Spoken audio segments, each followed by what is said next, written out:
Welcome to this walkthrough of the beverage manufacturing startup model from efinancialmodels.com.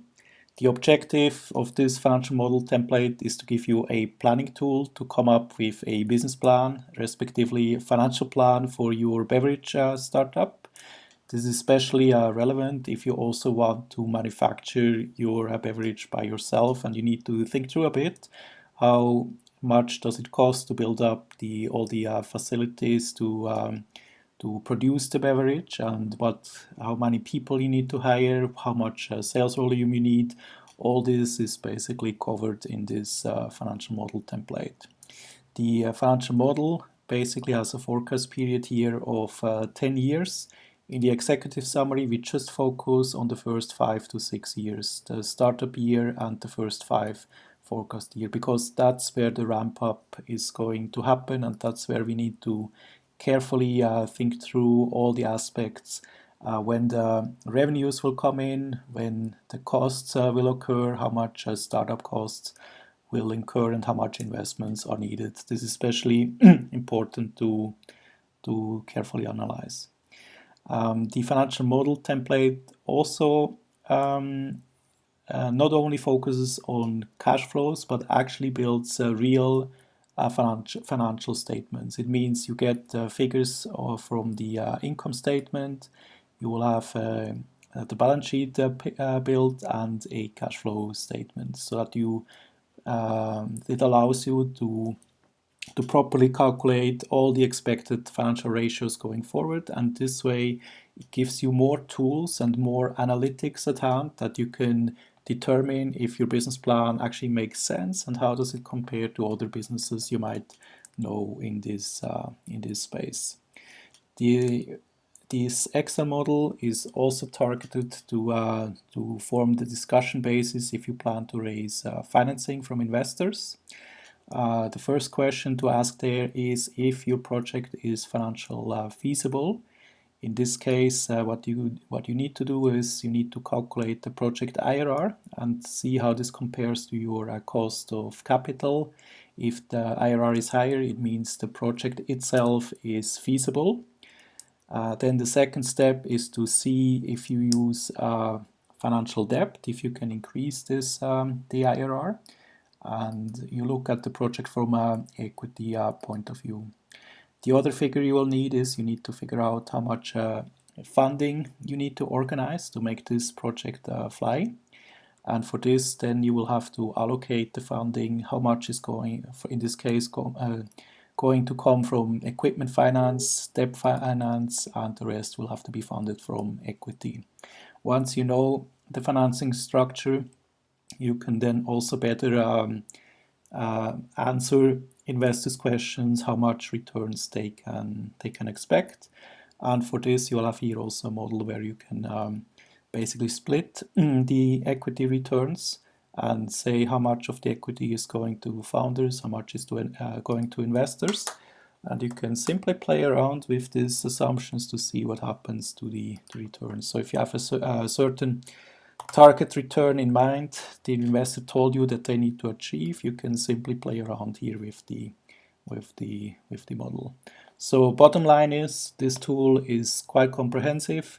It gives you a lot of data so that you have a solid financial plan, and it also gives you the tools required to analyze your business plan properly.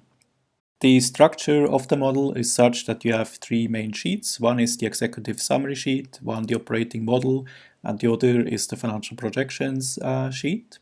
On the executive summary sheet, you will find 2 types of information. One are the output, which basically are the key figures of your financial forecast, and the other one are the inputs. And if you, for instance, want to change some and want to see what happens if you change some of the assumptions, the idea is that you can do this here and that you immediately can see the effects on your business plan up here. You have here some of the assumptions which are related to one of the topics here, or more general, basically a summary of all the assumptions used down here. The operating model is basically goes through your business plan row by row and develops the financial forecast. Here, for instance, we start with the production capacity in place of your beverage manufacturing capacity. It forecasts the volume. Here it's broken down by the type of products you're going to sell, so you can change the split accordingly, and it will give you the expected volumes of the products produced. And also we'll calculate this in volume and also in numbers. The next section, which you can see here, is the split of the production by distribution channel. If you're not sure what these figures mean, one good way to find out is to see where they come from. You can here use the auditing trace precedents function in Excel, and we'll open up this this tool, and you can basically see this is coming from here, which is the split of the production by sales channels. You either can sell to distributors, retailers, or end customers. So let's go back again, trace dependence, and you will see here the link to the table where we have started from. The effect of this is that you now will have a forecast by product and by packaging, basically by packaging type and by sales channel. And this gives you a forecast where your revenues will come from, and it will result in the aggregate revenue estimation. So this is the build up where your revenues will come from and from which products, and sold through which sales channels. Then the operating model continues. It will have to estimate in terms of these revenues when they will be paid. For this you will need receivables assumptions. Here it's split by sales channel. Each sales channel has different payment terms which you can assume, and therefore this will result in a different receivables position, meaning some of the cash will, or basically the cash in this case for these two sales channels, will have to wait 45 days until the cash is received on your bank account. And this means this will be the receivables total which will show up at year end on your balance sheet. Estimation of the staff costs. You will need the number of personnel which is planned to be working for you here, as per which can actually also change year by year. You will have to estimate or enter the expected salary figures you will have to pay, and also basically the model will then calculate what are the total salary costs, and will give you a tool to allocate them either to direct production cost, G&A, or sales and marketing. If you have a different allocation, you simply need to change the formulas here to allocate these cost estimations differently. The next section is a summary of the direct costs. This goes here pretty much in detail. I will not cover everything, but basically the main idea is that you look at what are the cost items of your produce. This can be some raw materials, some additives, packaging is a topic, single-use packaging, multi-use pallets, and also the labeling. And based on your operating model, you will have to estimate what are the total direct costs. In your case, in case this is different, you will need to check for the final line. This is the cost of sales. This will go into the income statement, and in case your business has a different model or has different cost items, you will have to rework this to adjust it to your own business, and then make sure it flows into this figure, which will go into the income statement. So after deducting cost of sales, we will have the gross profit forecast. Below gross profit, you will find other general costs such as sales and marketing. These are mostly based on some simple assumptions, either in percentage of revenue or fixed amounts which are entered here. and this continues like this, and basically here. You will also have some analytics like what's the cost per gallon. So you will need to see what's the total production volume, or sales volume, which is forecasted in this business plan. You have a look at the average sales price, and you can deduct each of the cost categories by volume, so that you can understand what is your operating profit per, in this case, per gallon, and see if that also makes sense. That's another way to cross-check if your business plan makes sense or not. Another schedule included here are fixed assets. Your business will have to invest in machineries, equipment for the production facilities. So these are all entered here, while actually the costs, the capex costs, you will find them on the executive summary, and you will have to determine what are the categories of your capex, and then basically work through here to come up with how much does it cost to set up your production facilities. And then in terms of fixed asset schedule, the way it works is gross fixed assets basically adds up any capex you do will increase the gross fixed assets. The capex you will find here, and then the other topics you will need to think about is the depreciations and the net fixed assets. So this means if you invest in machineries equipment, these will be depreciated. Depreciation is a deductible expense on your income statement, and these schedules basically help you to figure out what is the total depreciation amount, and you will find basically the summary here. And when you deduct the gross fixed assets from the accumulated depreciation, you will have the net book values of your fixed assets, which goes into the balance sheet. Another topic covered in this model is financial debt.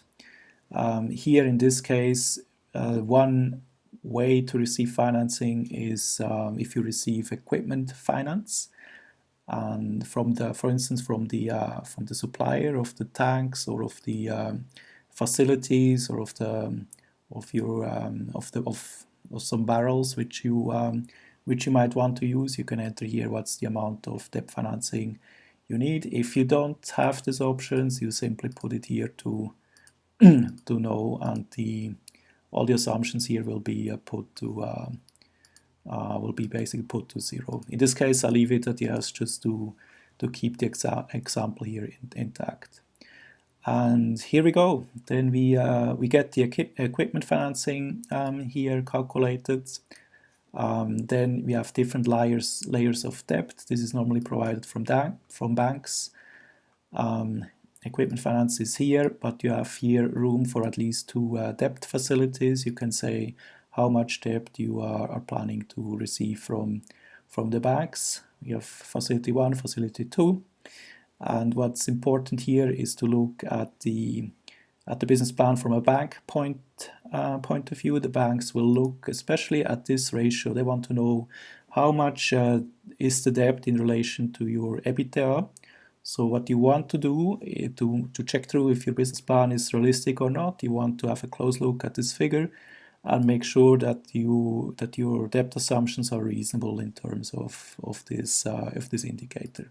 A summary of your income statement, balance sheet, and the cash flow statement.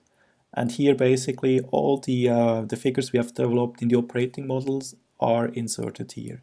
And this gives you now a clear view how your income statement is going to develop over the next years. We have maybe some additional calculations such as taxes, which are included here. And it gives you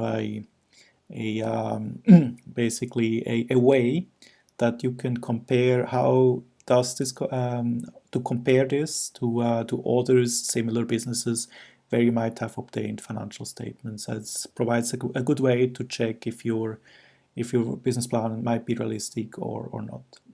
You will also have a forecast of your balance sheet. Here important is the cash position. You see here in the first years the cash position stays negative. That's because there is an assumption in there that you want to keep a certain minimum cash amount, and then afterwards your business basically you see in the in year 2021 your business is quite profitable and the cash balance starts to pile up. And if you have the balance sheet, it means that you have way more possibilities to calculate financial ratios, and that you really can get a good grasp and a comprehensive view on all the financial indicators, and have another way to see if your business plan makes sense, and where do you stand, where it's its weaknesses, where it's its strength, and that you can go and plan ahead. You will also have here the cash flow statement as the way to track and understand how the cash will develop, where does the cash come from, where it's being spent. You see here in the first years cash will be used, all the operating cash flow is basically negative, because you have to, at the moment you have to build up, you have to wait a bit until you get the full revenues, until your business is fully marketed, and then over time this should translate into positive cash flow. In the terms of the investing cash flows, at the beginning this should be negative because you need to invest and spend money, and then over time it will just leave you with the replacement investments you need to do to maintain the status of your facilities, basically. The other type of cash flows, you will have here the financing cash flows. These are figures calculated depending on your financing assumptions, and you basically can also see where this goes. You have here one section with all financial ratios if you're interested in that. I will not cover that in more, but you basically have here all the figures needed to understand the business. And then important for determining the financial feasibility is the project IRR. What you want to do is to calculate the free cash flows to firm. In this case, we have here an exit assumptions included, meaning if you start this business and maybe sell it in year 2023, then it will give you an exit value, and this is also included in the in the IRR. And you have here all the metrics which are of relevance. And then the same here, it's basically here the same calculation but based on free cash flows to equity, meaning the difference is that here you take into account the effect of debt financing, and normally this IRR should be higher than that because you use leverage to your benefit, and you just look at it how much is return for equity investors. Then another section included here is we analyze the equity cash flows a bit more in details, and we want to split them to two categories of equity investors. One are the founders, one are third-party investors.